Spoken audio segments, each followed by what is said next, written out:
操 Hello， 大家，我刚结束了为期12天的台湾旅游，今天先把短而美的台中一日游快速剪辑了一下，大家可以期待一下之后很多很长的台湾美食 vlog。是这家吗？是这家吗？今天来吃了一家很在地的排骨米粉汤，就是下午1点多还坐满了人。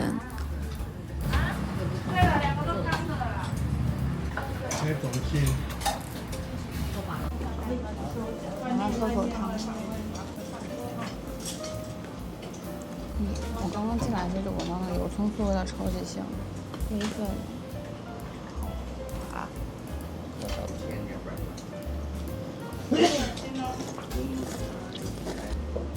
那米粉是脆的，是很脆很滑的那种口感，跟之前吃的米粉都不太一样。那汤头是比较轻的那种汤头，但是没有很重的葱和油葱酥的香味。我觉得它的调味正好，不会让你觉得很重，但是又不会让你觉得很轻，就是它又清淡又浓郁的那种感觉。排骨酥就是我们上次在那个金盆来吃的那个排骨酥的那个调味。它这样蘸料也是好吃的，有点像在火锅里面煮小酥肉的感觉，就是想吃这个芋头。哇，它芋头煮的好绵好软啊！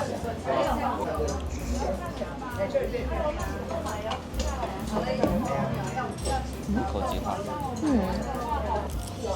那我在思考为什么要把芋头跟排骨放在一起，跟米粉一起煮呢？没有觉得特别。对啊，没有感觉到有什么特别的化学反应。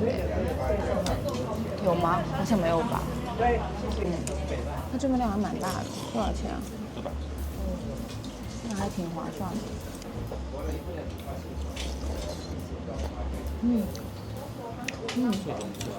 那汤头真的很香很鲜。但我真的没有 get 到，这是可以说的吗？可以啊。旁边那个。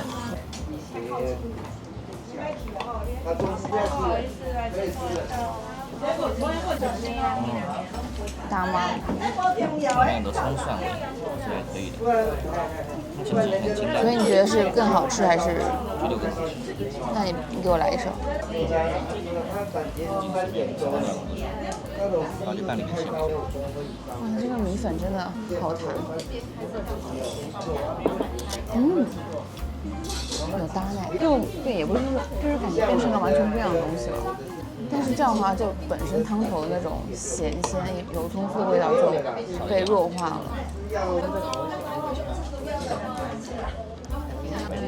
对，get 不到芋头。15怎么对？但是就是撇开芋头本身在这个汤里的存在感，就是它还是好吃的。后来我们在机场贵宾室吃到了另一个版本的芋头米粉，是把一部分的芋头和高汤底拿下去打碎，汤底浓稠有芋头香气，是不一样的流派，就各有各的好吃。然后去吃了一家年轻人开的蛙贵店，就它虽然不是那种开了几代几十年的老店，但我真的觉得这家店有在把看似普通的传统美食做得更精细。不知道是不是我的错觉，就感觉台湾的白胡椒粉的甘草草药味会重一点，和越南的白胡椒不太一样。说实话有点无从下口。甜的咸的？当然是咸的啦。它不是放了蒜汁吗？很奇味。然后它那个花味就是很绵很绵，入口即化的那种口感。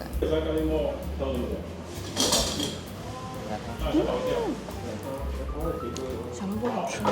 它那个萝卜是很脆很脆的。这描述根本没吃过人还是不知道这是什么东西。就可以把它理解成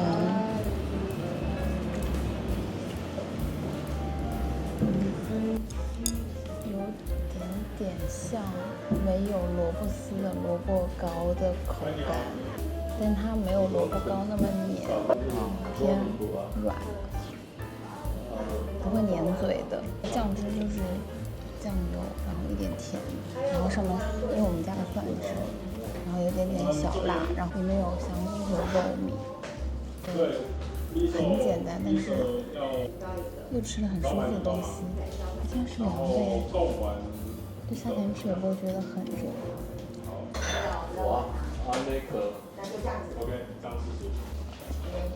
大点，你不是说不够？今天比较快一点。很好吃，就它把每个部分都做得很精细，很昂贵，它其实很简单，也不是让人觉得哇，它怎么可以这么好吃的那种感觉。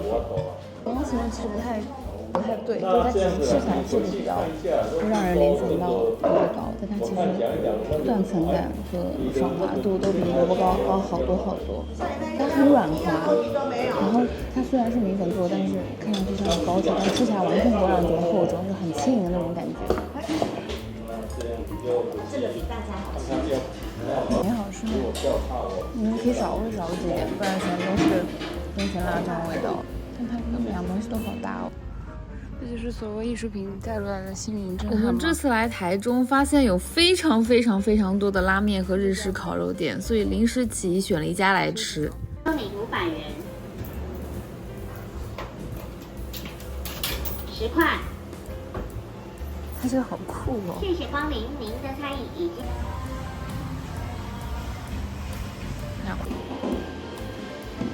现在只有豆芽的味道，你先吃。对啊，比较多它浓稠度。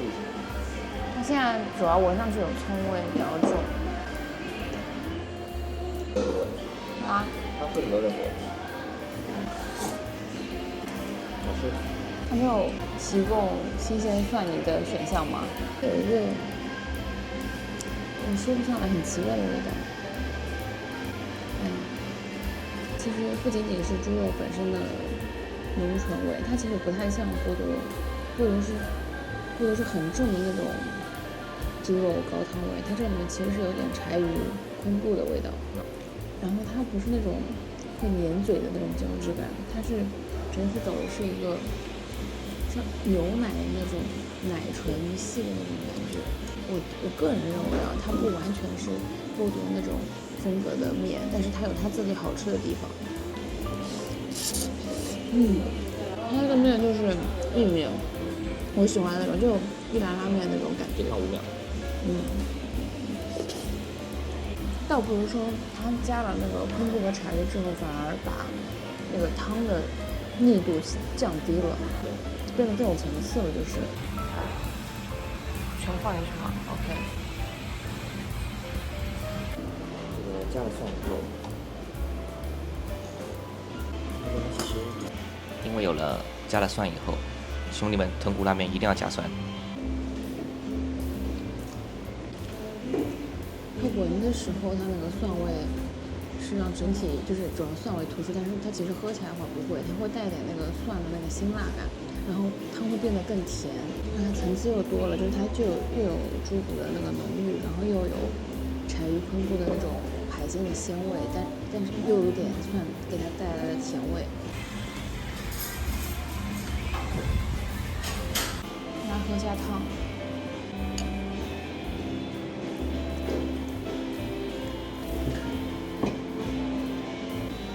它这个汤为什么这么甜啊？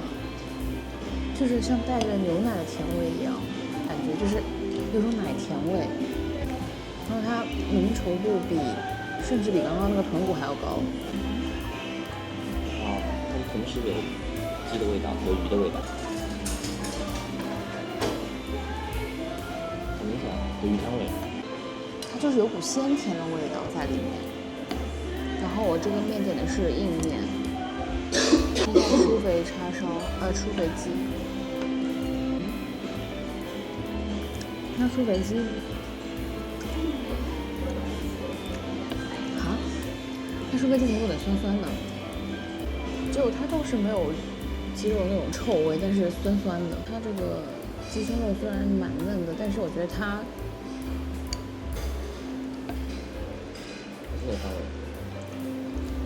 切的纹路有点不太对，导致它咬起来有点怪怪的，真有点酸。怎么会这样子？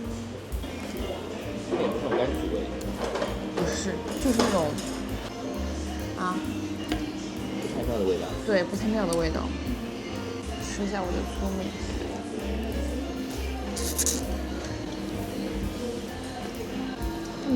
煮的都挺好的，它这个粗面煮的是比较标志稍微带点硬度的面，是我喜欢的那种类型。就我面其实喜欢吃那种PK 面、蘸面那种很粗、很厚、很有嚼劲的那种面。它这个面可能没有那么粗，但是就是那个类似的口感。比较不懂的是，它为什么一定要把这个炸的天妇罗放在这个面汤里面，好把全都变软了？这个鸡白汤跟我们在东京吃的那个米其林鸡白汤其实完全不一样的东西。对，我们在那个米其林吃的那个鸡白汤就是那个是意式风格，意式风格，对，在里面加了奶油嘛，所以更单说应该说这个是那种动物的鲜甜味更加浓郁，但是我们那天吃的就是一个奶味。每家的鸡白汤做流派不一样，像每家豚骨做流派不一样，所以这个也是比较有意思的一个地方。我来试，我觉得没有不搭，跟豚骨一样，它是会让汤变得更鲜甜的一个感觉。就油脂比较丰富的汤加蒜头都是搭的。它叉烧算是做的比较好的，它是蛮软嫩的。然后它其实，因为有一些猪肉它煮完之后，肥肉跟瘦肉呢，它会长时间热之后分离，这种肉就属于品质稍微差点，但它其实没有这个问题，它瘦肉跟肥肉还是连在一起的。不管是它叉烧，不管是鸡叉烧还是鸡胸肉，还是这个猪叉烧，它这个肉切的纹理都是有问题的，所以导致你吃它其实这个肉本身内部还是在的，但是它这么切就会显得它吃起来很柴，就不太行。晚上去了一家亚洲 Top 50的酒吧 Vendor Bar， 这家是餐酒配在一起吃喝为一道式的概念。其实我也不知道该怎么定义它，就有点像别人都在 a cappella rap 的时候，你拿出了钉耙或者是乐器。你可以说它是作弊，也可以说它很有创意，在玩创新。那每一个里面都是每杯酒的材料，都可以直接拿起来闻闻看。那旁边对应的都是酒的图卡。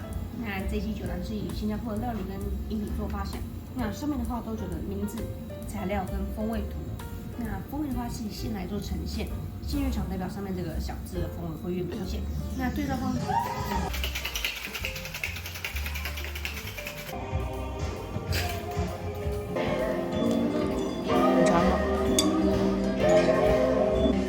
我觉得它有非常好的把琴酒本身的风味给跟其他两个东西做融合。它主要是因为盐碎子本身带那个类似于青柠的味道。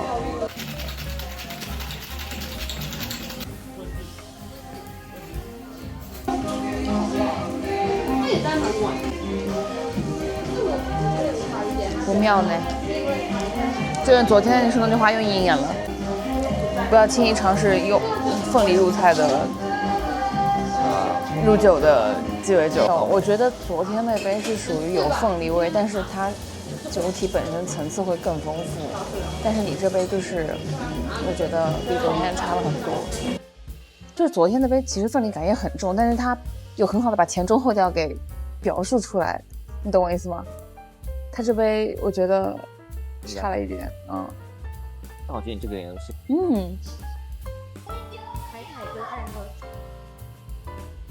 我操，它的正确打开方式是这么吃，因为它那个虾饼里面有很重的虾膏味，虾膏和辣椒味，然后和那个合在一起，这样搭配在一起的话，是真的还原了拉克萨的味道，完全还原。缩到那个面来，救命！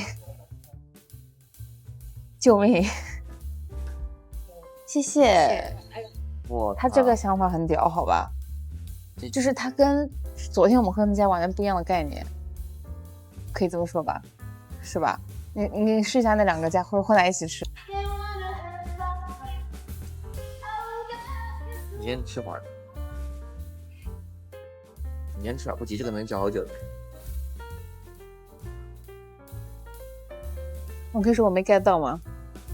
我觉得这样混着吃的话，花生味有点太重了。对，你本身那杯酒层次已经够少了，再加了花生之后就更。你才吃饭7点，他赢了。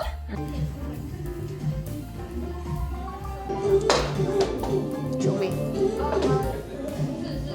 就是那个咖喱叶的味道。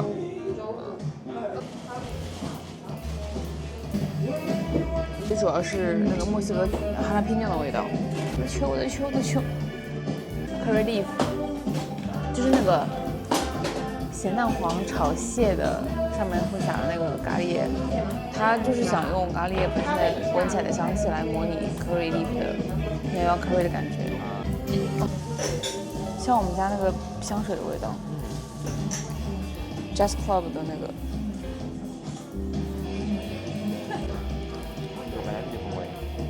白兰地风味还蛮突出的。尾韵是薄荷巧克力的感觉。在台湾喝了不下8家酒吧，大家也可以期待一下我之后的酒吧路跑。我又 get 不到了，你两杯酒我都 get 不到，没事了。妈，这个一咬就碎了。就是那个胶质。这样配在一起吃，有一种像是馕配咖喱的感觉。隔天一早去吃了很火的天津狗不理包子，我也不知道我一个上海人为什么要去台中吃天津的包子，但 anyway 这家因为挺有名的我就来了。不错吧？好，直接咬。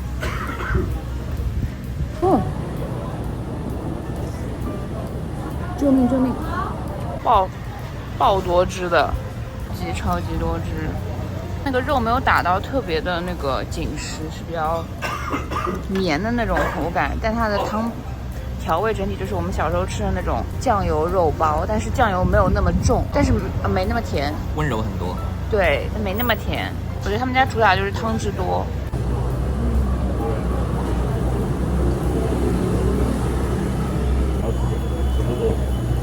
这不是豆浆吗？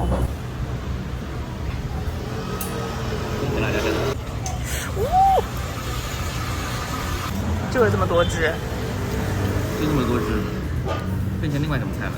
另外一种菜是好吃还是不好吃？原来没多好吃，可以这么说吗？我觉得它面皮做的不算特别好，这家主要是我觉得它可能比较便宜，然后确实很难有包子做到这么多汁。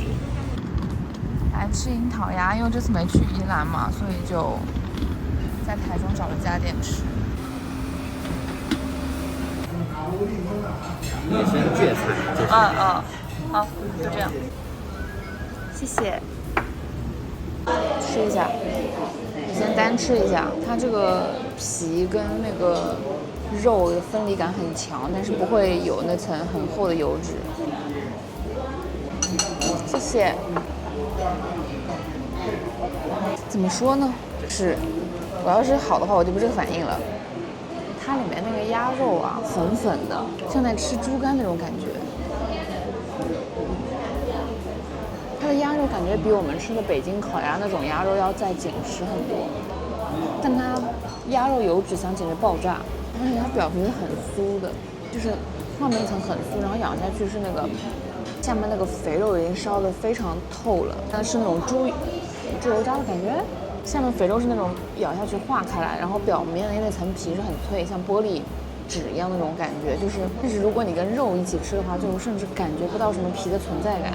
但是肉又是很紧实、很扎实，但它鸭肉味我觉得很重，很香，不是那种鸭膻味。跟我们吃的北京，是大口一点。跟我们吃北京烤鸭感觉口感稍微有点不一样。我要先吃这个菜。这个菜我没吃过，冷拌菜，这样拌了以后我都吃不出来它菜本身的味道了，口感好好吃哦。它这个菜好嫩，拿什么菜类比一下可以？本身菜的味道是蛮清淡的那种，但是有一点味道，而且我觉得是大多数人能接受的味道，没有那种韭菜或者说是那种苦的菜或者是之类的那种特殊野菜味道。它是烙的，它不是真的。对。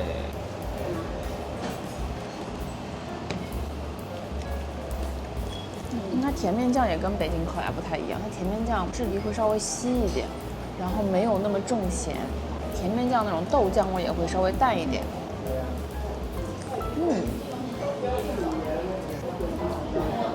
它没有就是北京烤鸭那种烤鸭皮那么薄，吃起来会更面皮的韧劲会更强一点，但它面粉香气我觉得是很够的。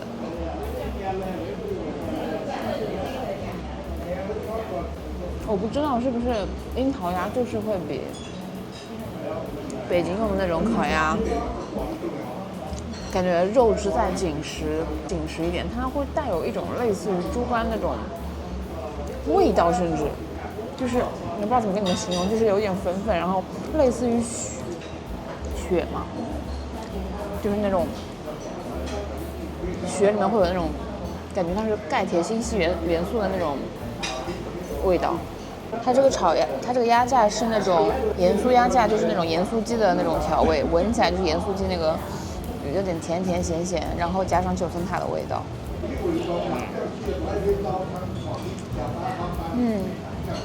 很好吃哎，它新鲜做出来就是不一样，很香很香，它那个粉的味道，然后刚炸出来特别热，特别滚烫。它裹的粉不会像我感觉好像没有国内那种鸭架的粉裹的那么厚，它就是纯拿下去油里拉了一下，然后撒那个调味料拌了一下。我觉得它这个烤鸭的鸭肉味应该是我近几年吃过鸭肉味最香的，是好的意思。它鸭腿还是紧实的，但是就是纤维感不会像鸭胸那么强烈，不柴，就是它是紧实的，但是没有很柴的那种感觉。鸭腿的部分因为油脂更多，它这个鸭味更重。就起码你吃的话，能用心感受到他们家是用心在做菜的。尤其是这个烤鸭皮能做到这个水平，说明还是知道一点功夫的。是它皮烧得很脆，但是有一些你吃烤鸭的时候，它那个皮就是虽然脆，但是很难嚼，它就不会有这个问题。这家我觉得来台中的话是可以来吃一下的，好吧？我以前吃北京烤鸭都觉得吃烤鸭其实是在吃甜面酱和一个体验和就是口感，或者说是就是反正不是在吃鸭本身。但是我今天吃这个以后就觉得烤鸭是可以为了吃鸭而吃烤鸭的。你说这个要被群起而攻之的，还是别说了。不，就是我挺爱吃北京烤鸭的，就是我爱吃这个东西，但是我觉得它不是为了吃，就是为了吃鸭皮和甜面酱。但是我今天就觉得这个樱桃鸭明显就是鸭肉本身的魅力有被绽放出来。台中24小时体验就这么结束啦，我们之后台北、台南、高雄 vlog 再见。